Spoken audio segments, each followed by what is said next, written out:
College football is one of America's favorite sports. However, as great as it is, there have recently been a couple of things that are a little bit ugly. So in today's video, I want to talk about 5 ways to fix college football.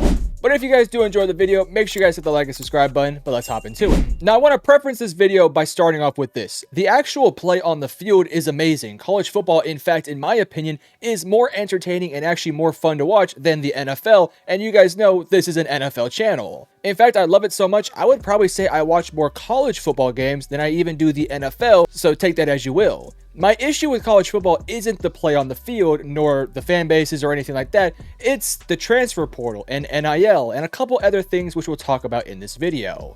And we're going to begin with number 1, fixing the transfer portal, mainly when the transfer portal actually opens. For me, it makes basically 0 sense at all, and I'm actually stunned by the fact that the transfer portal opens before the college football playoffs and before the majority of the bowl games. In case you don't know, by the time this video comes out, we are in the middle of the transfer portal opening. Now, I do believe there's 2 portal times you can come in, which would be now, and I believe there's one later in the spring. But in my opinion, that makes absolutely 0 sense. Why are we pushing players to enter the transfer portal when we're about to start the playoffs, aka the most important time of the college football season?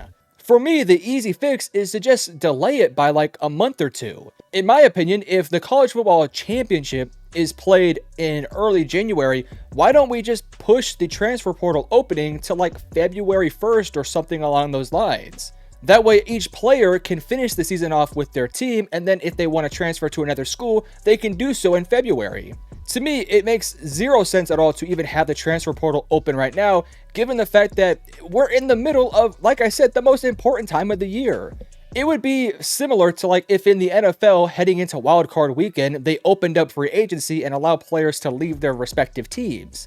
It's gotten so bad that you've seen guys like the backup quarterback for Penn State, who was like a really important part of their offense, has transferred from their team because he kind of had to. If he wants to get a starting job at another school, he has to go in now, or else all those positions will be filled up. So if I feel bad for the coaches, I feel bad for the teams, and I just feel bad for everyone because it literally makes no sense at all. This to me is the easiest fix of them all. Just push it back a few weeks and then it's totally fine. The number 2, and we're going to kind of stick with transfer portals here, I can't stand the amount of times that players can transfer. So if it was up to me, I would limit the amount of times that a player can transfer. Right now, you could, I guess, technically transfer whenever and however many times you want. If you want to transfer mid-season, apparently you can kind of do so. Obviously, I don't think you can join a team, but you could obviously leave a team. For example, like Jonte Cook left Texas and is just now starting to look in the transfer portal. I also think that could be fixed, but I think there's a little bit more that goes on behind the scenes in those sort of situations, so I can kind of understand. But in regards to how many times I think a player should be able to transfer, I think a player should be able to transfer 2 to up to 3 times. Now, let me explain. In my personal opinion, transferring from one school to another is totally fine. I have no issues with it. I just have an issue when a player transfers every other season. It just makes no sense. So if it was up to me, I would allow a player to transfer up to 2 times free. Basically, you can transfer to whatever school you want. However, the 3rd time, I think you have to have a valid excuse, something like a family emergency. Maybe your girlfriend gets pregnant in another country, in another state, so you got to move over there. That's totally fine to me. What isn't totally fine to me is if you're just transferring because you want to get paid more. I also think in between your first transfer and your second transfer, you shouldn't be able to transfer in consecutive years. So what I mean by that is, let's say I'm a high school kid, I commit to play at the University of Texas. By the way, Hook 'em Horns, that's my favorite school. If you want to transfer from Texas to, let's just say, TCU, you should be able to do so after your first year if you want to. So hypothetically, in that situation, I played 1 year at Texas, I then transferred to TCU. In my personal opinion, if I transferred already 1 time, I should have to play a minimum of 2 years with TCU before I can transfer again. This would stop players from just consecutively leaving school after school after school and kind of screwing over the team that they just transferred to. By doing so, it at least allows the team to kind of show off what they can do with this player and allow them to have some more playing time. And it also doesn't screw the player over if the school isn't able to fit them into their rotation. Because hypothetically speaking, after your 3rd year, you're either a junior with at least 1 or 2 more years of eligibility, or you're a redshirt sophomore with 3 years of eligibility left. So you're not screwing the player over completely while you're also just fixing the amount of times a player can transfer. And then if a player transfers to another school, let's say I go from TCU to Texas Tech and I'm getting a lot of playing time, but then out of nowhere I have a family emergency in, I don't know, Georgia, and I want to transfer to go play at Georgia Tech, then I think there should be some sort of system put in place for a player to leave that school for a third time and then go to a different school if there is a major emergency. All that to say, I don't think this one is terribly important, but I just absolutely hate it when I see a player go from one school to another school to another school. It makes no sense. The third thing, and this one is, in my personal opinion, the most important one to fix out of this entire video, and that's fixing NIL, mainly what schools can offer to a player. Right now, there is essentially no structure, and what it does is it leaves coaches kind of powerless, especially if they don't want to give up a ton of money. This would be, for example, like, let's say I'm a high school kid. I grew up, obviously, I'm just going to use myself as an example. If I graduated from high school as a 5-star quarterback and I wanted to play at Texas, but I'm sitting there and Texas is offering me $1 million a year to be their quarterback, or I can go to Michigan and they're going to offer me $2.5 million a year, well, I'm likely going to choose Michigan because that's a lot more money. And to me, that's unfair because then you're essentially making money the biggest reason for why you're picking a team, which I don't think that should be for a high school kid. So in my hypothetical situation here, if I was in charge, I would make it to where every single team has a maximum budget of spending $1 million per year on a player. What that would do is it would even out the playing field to where the opportunity for a player to make that $1 million isn't the only reason why they would pick a school, because every school would be offering them the same amount of money. At that point, it would force the player to actually go to the schools and make a decision off of the opportunity that the school presents, not the opportunity the school presents to your bank accounts. So in this hypothetical situation, using myself, I'm a 5-star kid. I love the University of Texas. Every single school across the country is paying me $1 million to be their quarterback. I can then go visit different schools and see which school I actually like the most, not which school is going to offer me the most money.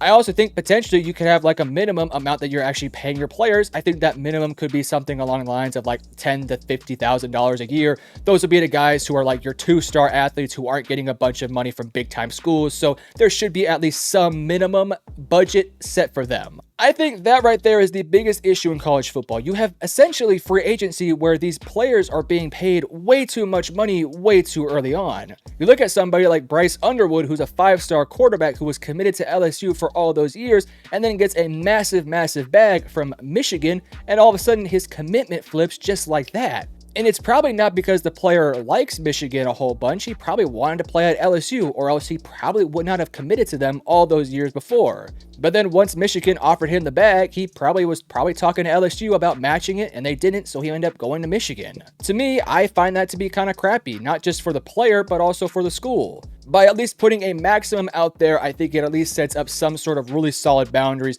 that allows the player to not choose because of money, but to choose based off the team culture, the scheme, the location, stuff like that. Now you might be saying to yourself, well, there's still going to be some underground dealings where a school like Michigan might slide extra $500K under the table in cash. And to me, that then leads us into my number 4 thing that I would fix about college football, and that's fixing bad agents.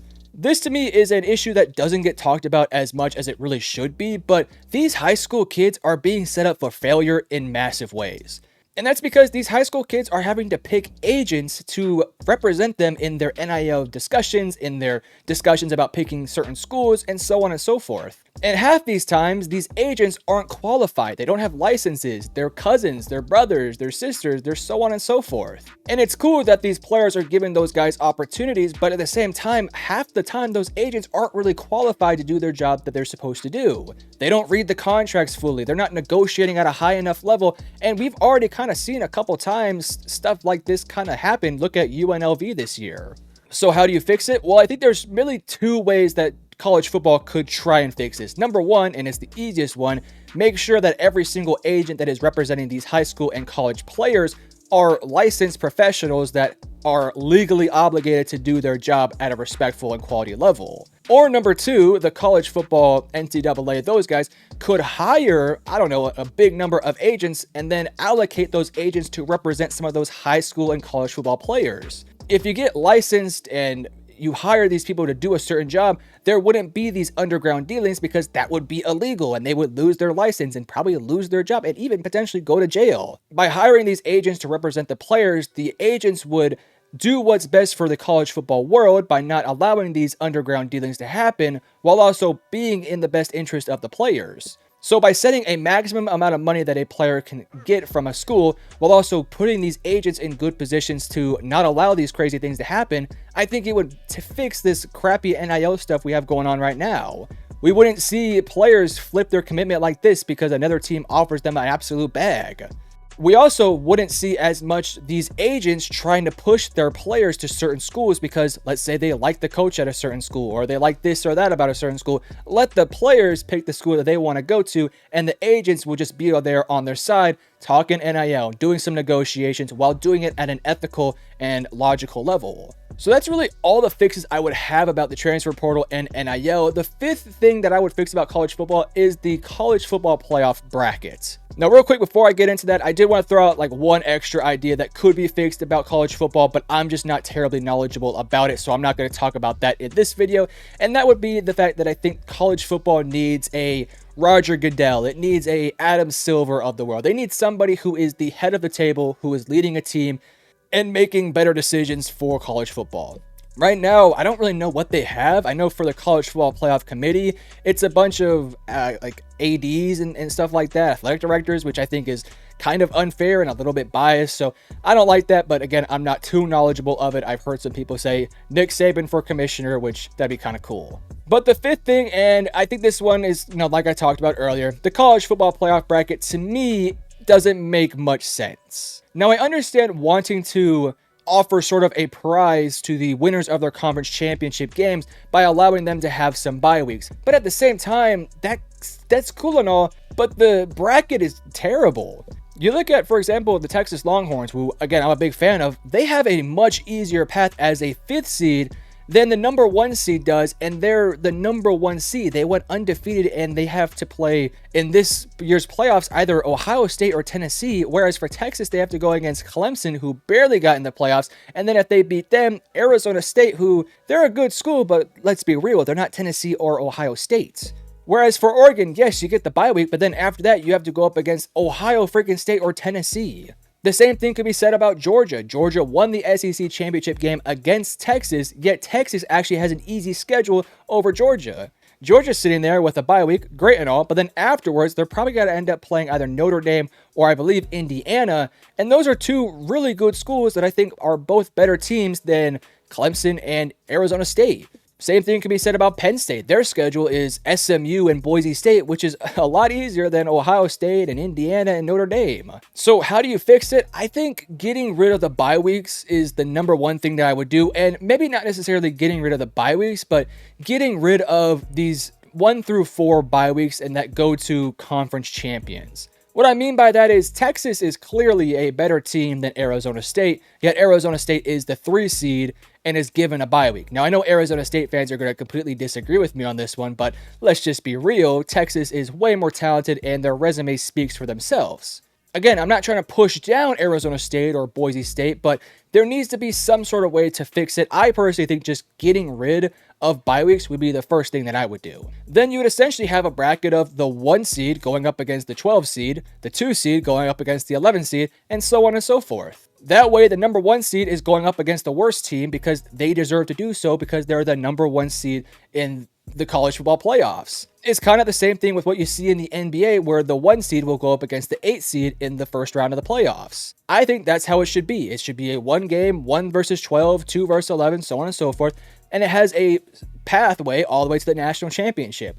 I don't have it completely structured down and it may not work in a 12-team setting, but if you want to grow it to a 16-team setting, you can do so. If you want to grow it to a 14, then you can do so by maybe adding in some buys. I just personally think that it's messed up that a team like Oregon, who has been the best team in college football the entire season, has arguably the hardest schedule to make it to a national championship because they're going to have to go through likely Ohio State, which I think will beat Tennessee, but it could be Tennessee, which is also a good school. And then if they beat them, then they're probably going to go up against Texas, who has gone up against Arizona State and Clemson, and Texas is a really good school. I think there's certain ways you can fix it. It's not terribly difficult, but those are just my opinions on how to fix college football. Again, I want to reiterate, the play on the field is incredible. I think that this season has been a load of fun. I've had so much fun watching college football, but the NIL and the transfer portal just needs a few, honestly, easy tweaks, and I think college football will be so much better for it. But if you guys did enjoy the video, make sure you guys hit the like and subscribe button. A little bit of a different video today, but I hope you enjoyed,